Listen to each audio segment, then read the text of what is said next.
Hello, and welcome back to the B2B Insights podcast. Today's episode, is that what we're calling them? It's an episode, right? Yeah. Is entitled "AI is the New Fire. Don't Get Burned."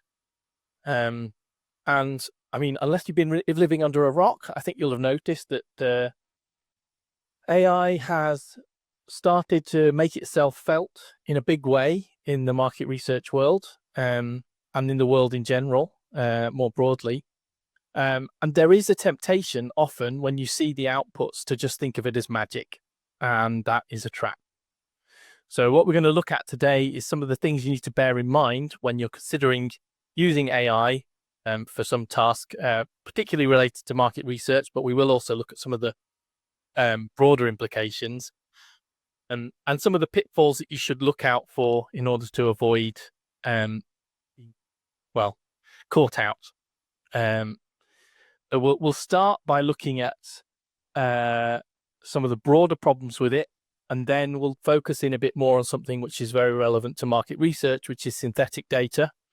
And then we'll circle back round and we'll look at some of the future problems that we foresee sort of looking further ahead. So things that aren't really an issue yet, but could be as we go forwards. So my name's I missed the introduction bit there. My name's Thomas Grubert. I'm a senior research manager at B2B with a particular focus on analytics. And with me is Louise. You want to introduce yourself? Yeah, so my name is Louise Coy. I'm a research director at B2B International.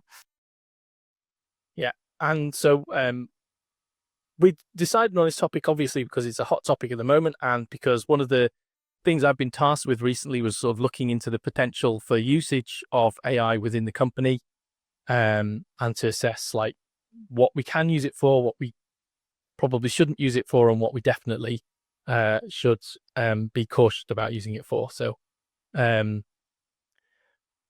we'll get started on sort of some of the more general thoughts about this. Thanks, Thomas.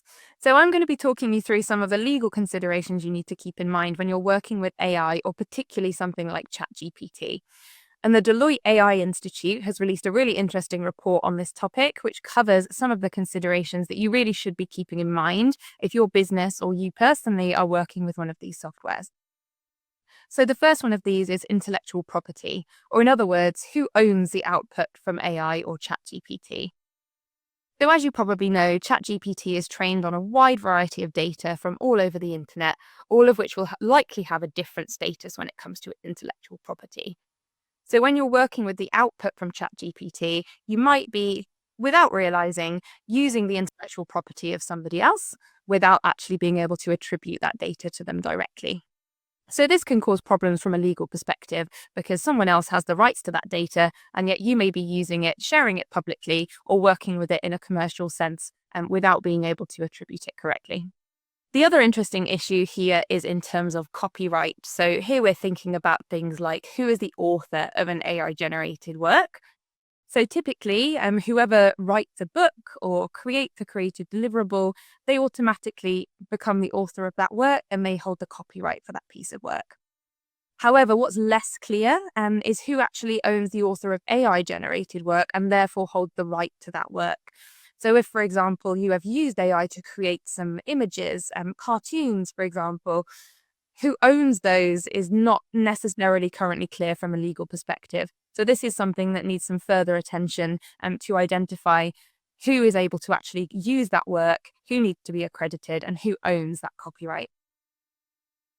The other consideration, which I think is really interesting here, is in terms of privacy and confidentiality. So if you're thinking about the data that you might be inputting into a model such as ChatGPT, you can't necessarily have control over how that data is then going to be used moving forwards. So ChatGPT is free to then use that data, train itself further on that data, and potentially then share that data with others who are also using the ChatGPT model. So this can be really problematic if you think about the types of data that could in theory be entered into ChatGPT.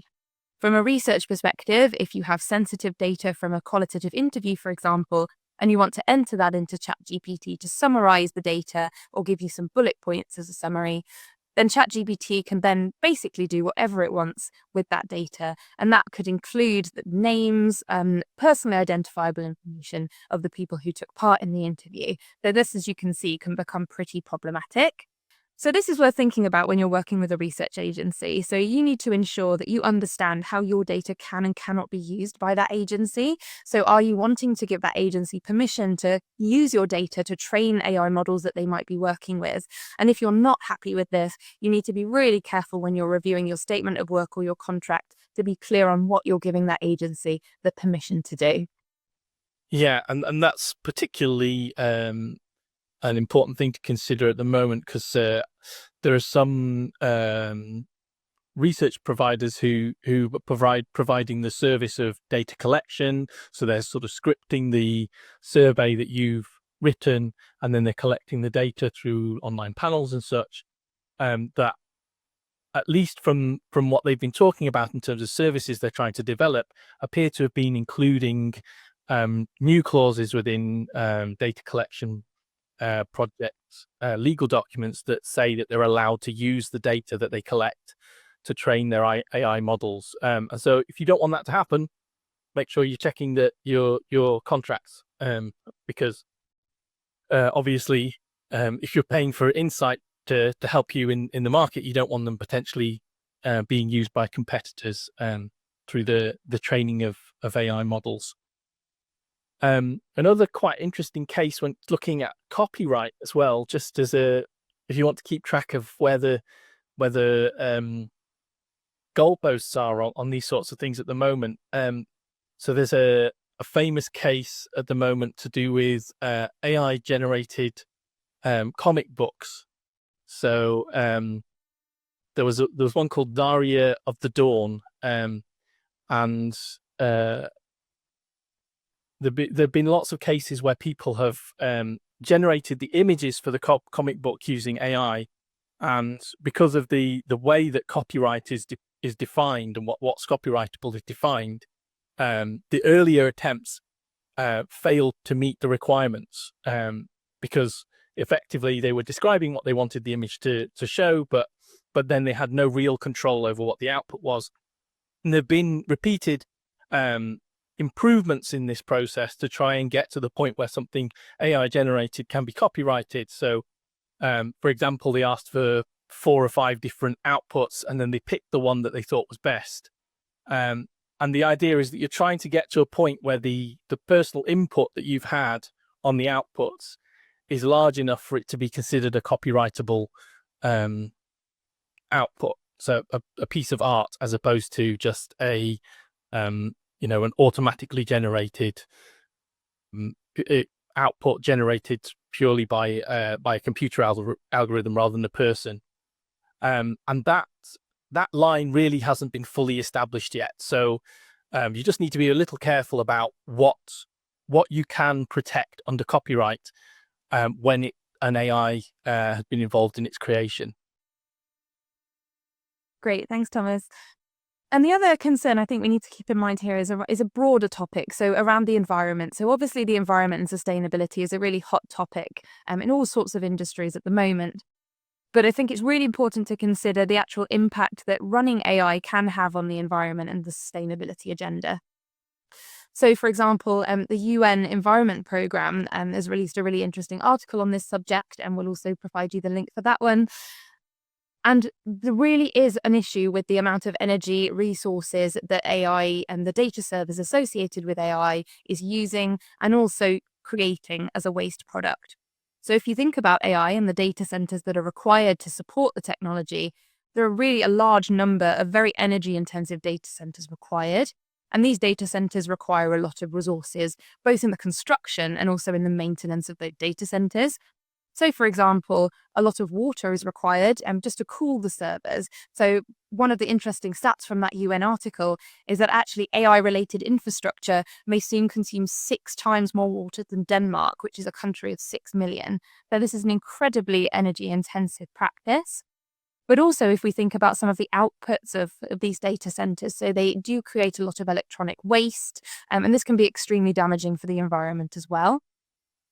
Another interesting stat from the UN article that I thought was interesting was that a request made through ChatGPT actually consumes 10 times the amount of electricity of a Google search. And this is reported by the International Energy Agency. So if you think about this in real terms, if you think about the tech hub of Ireland, the rise of AI could see data centers account for nearly 35% of the country's energy use by 2026. So that's another really interesting statistic that helps to put some of that into context.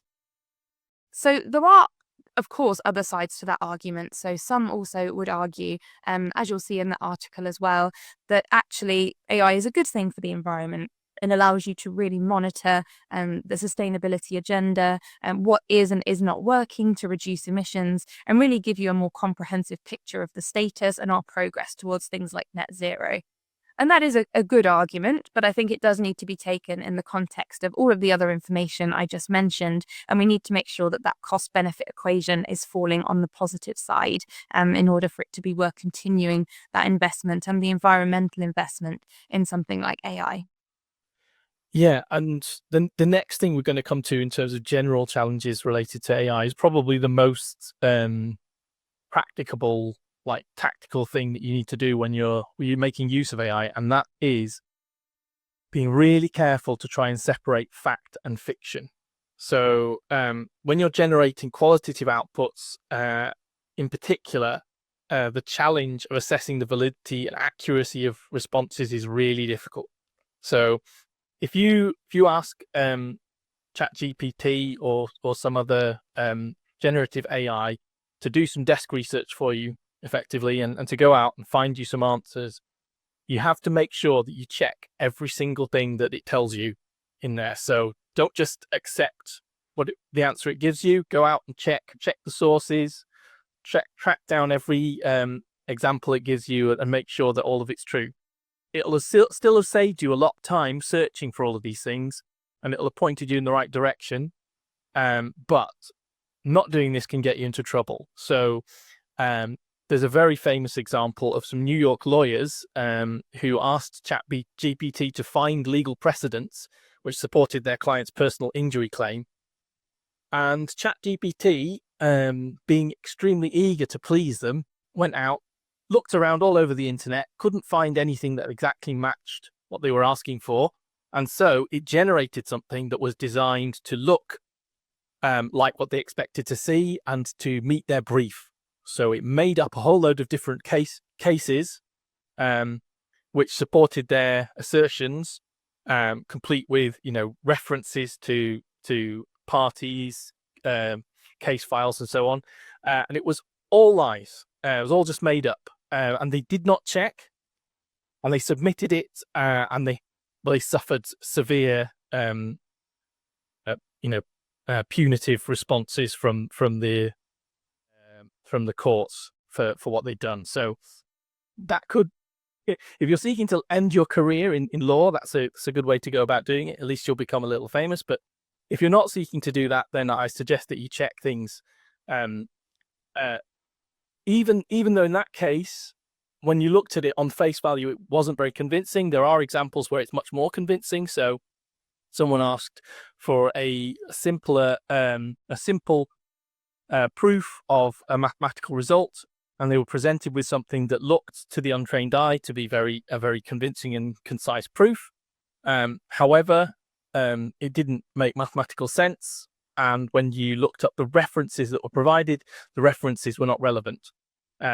So I'll provide links to both of those stories along with the podcast. But also, like, just from personal experience. So for a project recently, I was looking for examples of plagiarism in the oil and gas industry. So I was looking for news results related to that. And I asked it to give me a list of 5 prominent cases. And it quickly returned me an answer list confidently stating these 5 cases and give me a detailed account in each case of how plagiarism was involved. And I followed all of those links, and none of them involved plagiarism. They were all just major oil catastrophes or, embarrassing events that had happened for oil companies, and none of them directly involved plagiarism. The plagiarism aspects of the stories were entirely invented.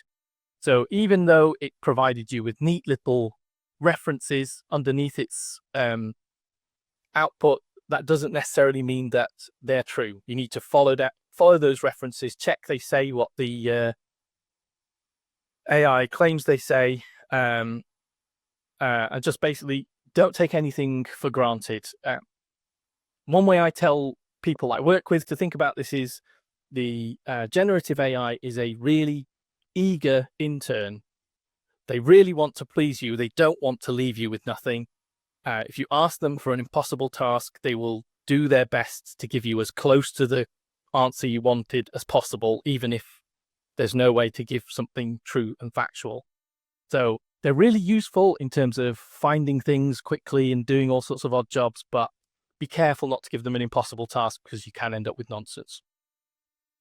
Yeah, I think we've all seen examples online as well of where people have screenshotted particularly interesting and obviously fake answers that they received when they've put a question into generative AI. And I think some of them are more obvious than others, but I think it's a really good point to think about, even if it seems on the face of it to be correct, and not to necessarily make that assumption without doing your own checking. And then the final challenge that we'll talk about in this section is the quality of training data. So as you may know, generative AI is trained on particular data sets. So that the AI will be given usually a very, very large quantity of data from all different sources. And it will use this data to train the AI so that it is then able to answer a wide variety of different questions that it may be asked. And I think it's important to keep this in mind when you are using these kind of systems, because really the quality of the output that you'll receive is not going to ever be any better than the quality of the input. If you're working with a generative AI which has been trained on poor quality data, then the output is never going to be able to kind of go beyond that or improve upon the data that it's been fed in the first place.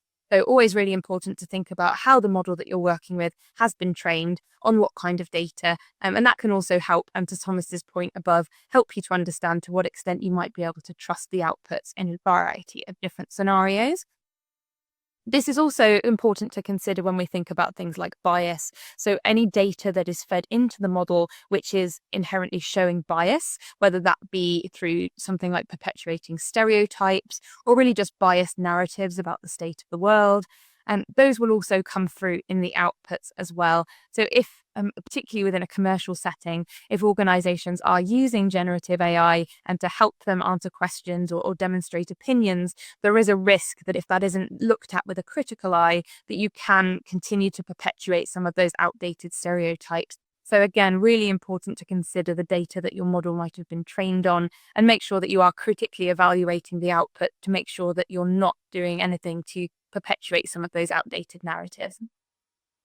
So, I mean, that covers the sort of main broad challenges which you face when using AI day to day, particularly generative AI models. We're not saying don't use it. It's extremely useful. It saves you a lot of time, and it can be a great starting point for any creative process. We've seen examples, for example, on the actual creative marketing side, where people have used AI to generate initial seeds of ideas, and then they've had that as a talking point when they've gone into meetings to start discussing possible directions to take creative development in. But you shouldn't see it as a one and done. It's not something that you delegate the entire task to. It's something that helps you get started, gives you a something to build from. But what we're going to look at next is something which is more specifically related to market research and which has really exploded in the last year. So specifically, just within the last 12 months, there's been a huge increase in mention of and sort of the hyping up of something called synthetic data. And this basically boils down to using AI to generate responses which are intended to simulate real-world survey respondents. So people that you might have interviewed in a survey, either a qualitative survey or a quantitative survey, and generate answers that should typify those sorts of individuals. So you might have collected lots of survey information over the years from plumbers, say, and you want to generate an answer to a specific question that you want to say, well, how would plumbers react to this prospect? And you get the AI to generate a simulated response based on all these inputs. So the scale and the rate of expansion of its use is pretty staggering. The Grandview research estimates it's at about 164 million US dollars. And Fortune Business Insights thinks it's about 289 million US dollars. So pretty big numbers, and they both predict growth rates of over 30% CAGR at the moment. So this is a massive and growing industry, and so we need to pay attention to it. There are a few different ways that this is used. One example is what I was talking about before, where you generate responses to new questions based on existing data. Another way to make use of it is to extend data sets that you've got. So say you've collected 500 respondents and you want to generate another 500 more, then you might use synthetic data to try and fill that out, particularly if there's a sector of the market that you don't feel is properly represented in your sample and you want to try and see how they might respond. But there are limits to how you can do this, and it's really important to be careful about when you apply this approach and make sure that you're not ignoring sources of error, that you're not amplifying sources of bias and things like that. So we're just going to talk through some of the main areas of caution that you need to have. So the first and most obvious of these is tying immediately back to what Louise has just said. High quality data sets are essential for this. Any bad data that you have in there, any bias, any lazy respondents, like noise, severe outliers, all of that has the potential to be amplified. So if you're essentially trying to simulate the responses of a small subgroup of your data set, then just as when you use weights to increase the impact that those sorts of respondents would have on the overall picture that you paint with the data, when you generate responses that are designed to simulate a small subset of your sample, you have the potential to amplify any errors, any bad data, any bias that exists within that subset of the sample. So you need to be really careful that you are checking the quality of all of your inputs, that none of the inputs that you're putting in have got severe biases, or that you're doing proper quality checking on all of your data sets. And that's particularly true when you're really stretching the data. And in some cases, as we'll see, it's not actually worth it for the additional more representative sample that you end up with. And also in terms of error margins, as we'll see in a bit, we'll come back to that, you may not be making any real gains. So that's the first point. You need to have really solid data in order to make sure that you're not amplifying anomalies within the data. The second thing to bear in mind is that, as with all of these sorts of simulations, they're very good at interpolation, but they're often very bad at extrapolation. What do I mean by that? Well, so interpolation means if you mapped out all of the sorts of information that you've collected, and you can easily infer from the interaction of responses what the answer somebody else might give would be, that's sort of interpolation. In terms of like a linear model, if you had some points and you wanted to, you knew one some of the values for another point, you could plot it within the range of the points that you'd already mapped. So if you'd drawn the line of best fit on your chart, you could plot the point near there, but you couldn't extend it beyond the limits of the data set that you've collected. And one of the most important things about that is in terms of like following trends into the future. So there was a study which was done looking at a study by Dig Insights, looking at predictions of film revenue, where they took data from IMDb about films. They took demographic data about revenue generated by different movies from 2018 to 2019. And they used that to create a synthetic data set. They simulated a whole load of cinema viewers, and they tried to use that to predict what each of those films would gross. And within that data set, so when looking just at the films within 2018 and 2019, the simulated revenue had a very high correlation of 0.75 with the real world revenue that each of those films generated, which is an extremely good model. So you start off with a very good model. But where it becomes a problem is if you start to look at newer films.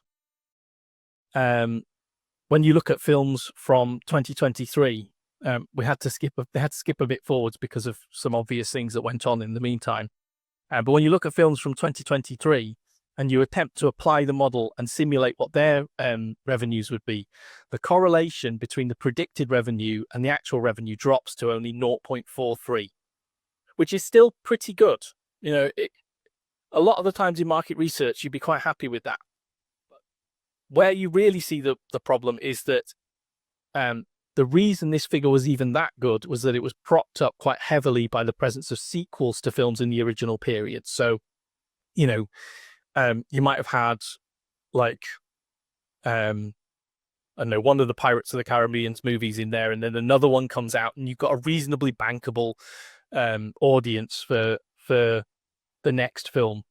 And that helped to push the figures in the right direction. And when you take out all the sequels, then the correlation that you see drops down to 0.15, which means it's barely better than a random guess.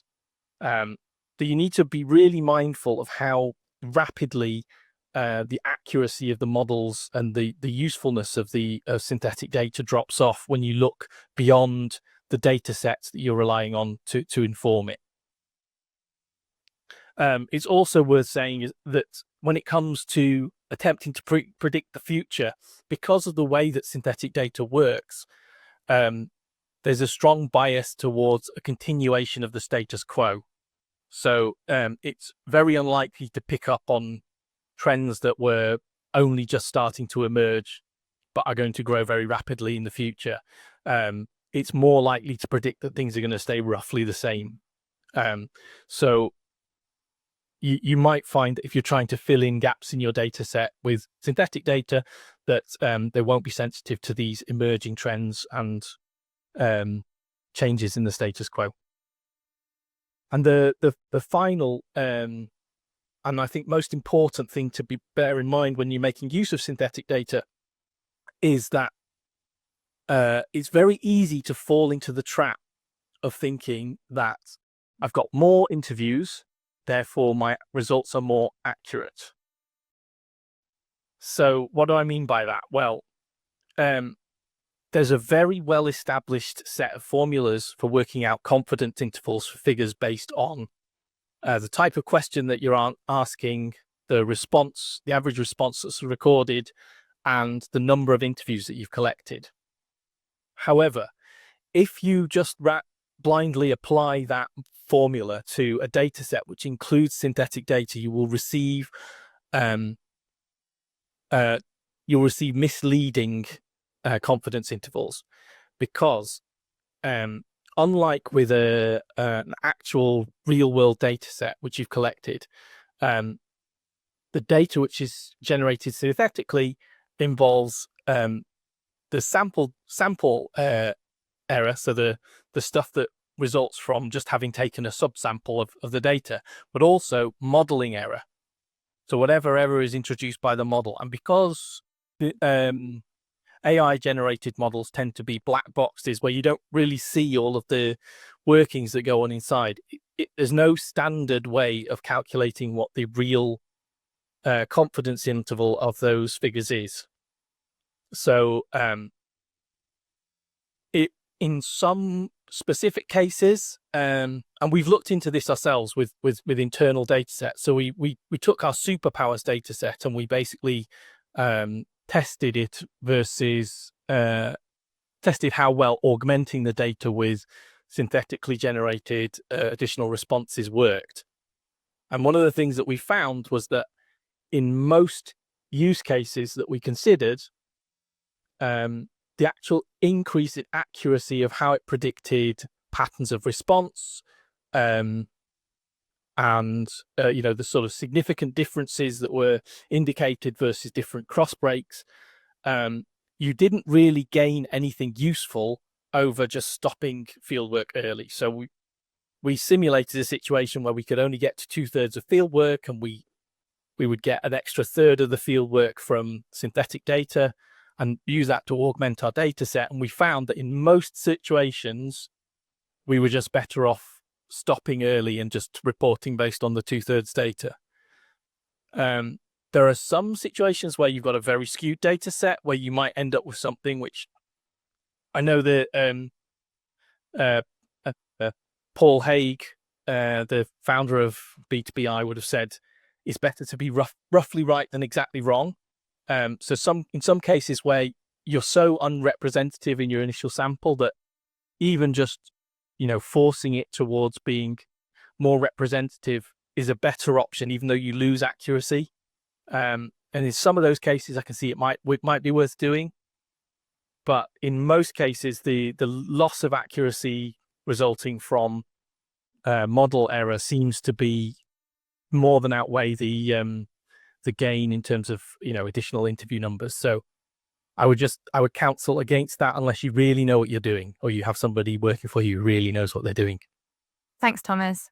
Yeah, I think the topic of synthetic data is a really interesting and relevant one at the moment. And again, another thing to consider if you're going to be working with a research agency is just to really make sure whether they would be planning on supplementing any of your data with synthetic data, and really understanding and having this conversation early on. It might be something that you're very happy with or actively requesting. But I think having those clear, transparent conversations about how that data might be used would be really important.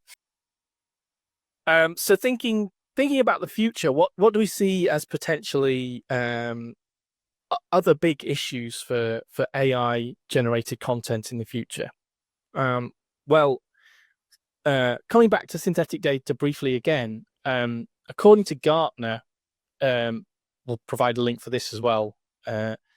Synthetic data is set to overtake real world data by 2030 on the internet. In some ways and in some spheres, people are already suggesting that it's sort of outpacing real world data. So you'll all have heard about Twitter bots and Facebook spamming bots and things like that. So there's a real concern that a lot of the information that people come across on the internet through Twitter, through Facebook, is synthetically generated by bad actors for marketing purposes, to influence people to change opinions. And that has an impact on, obviously has an impact on the outputs that you'll get when you ask an AI to go out and find information to measure what people's opinions are. Because what you've effectively got is you've got these AI and synthetically generated responses feeding into these models, and resulting in contaminated data sets that are giving you misleading results of feeding back what the people who are creating this stuff are putting out. And also there have been studies done. There's an article in Nature about model collapse, which is something which happens when the synthetic data that's being fed into a model overwhelms the real world data, and as it goes round and round through the machine, you become overly sensitive to the patterns which are being amplified by these models, and you end up with a distorted and sort of cartoonish view of what the real world data set is like, because the the real signal has been some parts of the real signal have been boosted so much and other parts have been damped down so much that you end up with this strangely distorted image. It's definitely worth having a look at the article. And the reason, it is not a problem at the moment is because currently there's enough real world data out there to support models to provide a more accurate picture of what's going on. But as we move closer to that point that Gartner's pointed out of synthetic data being more prevalent on the internet than real world data, this is going to become more and more of an issue. So we need to pay attention to that and try to focus the data inputs on real world data sets rather than on previous generations of synthetic data. And then the last thing that I wanted to talk about is the increasing capacity of more sophisticated AI to intentionally lie. So we talked before about false information being provided by AI as a result of what's they're generally referred to as hallucinations. So this is where the AI goes out there and it can't find exactly what you asked for, so it pieces together something that it thinks looks like what you are looking for. And that's a genuine attempt to fulfill your command. But AI is starting to learn how to intentionally lie to achieve its aims. And OpenAI conducted an experiment that found that ChatGPT-4 would lie to humans to get access to data it needed.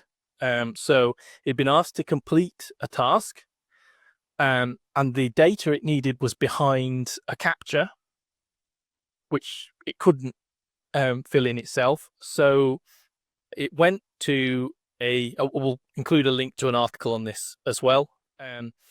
It went to I think it was Fiverr, if I remember correctly from the article. The article will detail exactly where they found this person, but it found someone online who it could pay to cheat the captcha machine and get it past that barrier.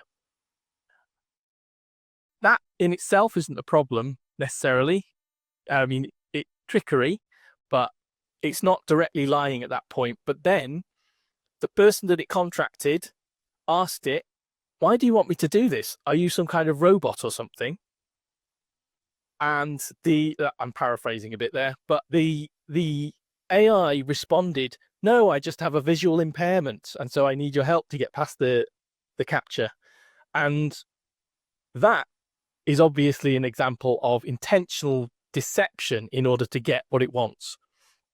And the concern is that as AI becomes more powerful, as these algorithms, as it becomes better at figuring out how to deceive people, this is going to be harder and harder to spot, and it could be used for like criminal purposes, but also in terms of circling back to false responses to surveys. For now, qualitative surveys, you could be pretty sure if you've had a telephone interview with somebody, it's a real person. I don't see that changing in the next few years, but 10 years time, I mean, that would be, at that point, you've got real problems. So we just need to keep track of these sorts of things and make sure that that we're really checking that the people we're talking to are real people, and keeping track of what AI is capable of in order to defend against that. Yeah, I think that lying example as well really speaks to that kind of fearful element of AI. I know that a lot of us, myself included, don't really understand AI in enormous amounts of technical detail. And I think we've all seen our fair share of films over the last kind of 10, 20 years, which show about AI taking over the world. And I don't think we're anywhere near that point yet.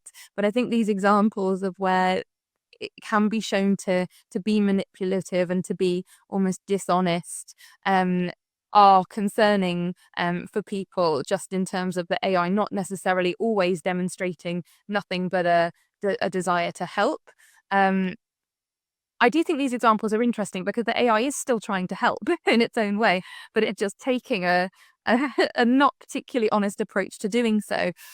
So I think it's interesting to kind of extrapolate from that and think about, okay, so what else might AI eventually be able to do in the interests of the greater good? So it does raise some of those more existential questions, which I'm sure we've all asked ourselves in conversations over the years. I think the social media example is really interesting as well. I think anybody who is on Facebook or other social media channels wouldn't have noticed the definite increase in things like AI generated images that are posing as genuine images, genuine photographs of people. And I do feel like people are getting quite good at recognizing those. But as we become more wise to these things, they are going to continue to develop. So the more we feel like we've got on top of being able to tell, I know AI seems notoriously bad at doing things like creating hands, which look realistic.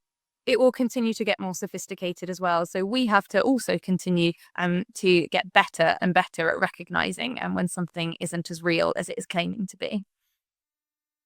Yeah, and I mean, as with going back to the metaphor of the eager to please intern, if you're a company and you get AI to do something for you and it does something illegal, it's sort of the same as if you've hired some intern and asked them to do a job and you've not explained, the legal requirements and, like what's allowed, what's not allowed to them.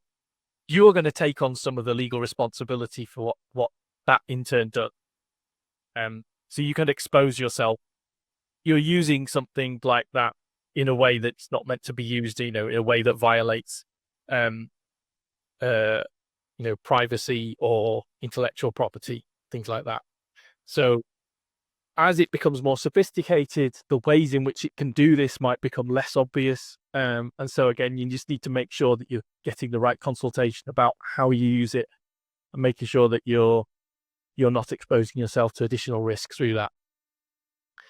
And that sort of brings us around to the conclusions bit, which there's the main takeaway I want to have with you, leave you with for this, and I think this is reflected in the title, is AI is an incredibly powerful tool and it is extremely useful and you should make use of it. But as with any really powerful tool, you need to respect it and you need to make sure you're careful in how you apply it. You wouldn't run around the office with a chainsaw just swinging it around all over the place, because you understand that although it's extremely good for certain jobs, it's very powerful. If you use it, if you're not careful with what you do with it, you can cause a lot of damage. AI is sort of the legal and data quality equivalent of that. It's extremely powerful at doing specific jobs. And if you know what you're doing with it, you can do a lot of things. But if you treat it, if you're a bit blasé about how you apply it and you just use it for everything, then it can become a problem. Yes, absolutely. And hopefully we've demonstrated through what we've discussed today some of the particular things that you might want to look out for when you are either using AI yourselves or working with an agency that you believe might be using AI and to help support their delivery of research to you. And so if you have any other further questions or are interested in discussing the topic of AI with us in more detail, you can, of course, get in touch with us via the contact page on our website. And if you'd like to see more podcasts from B2B International, we will also include a link so that you can see the full database of those as well. So thank you so much for joining us today and discussing the topic of AI, and we'll speak to you very soon. Thanks, everyone.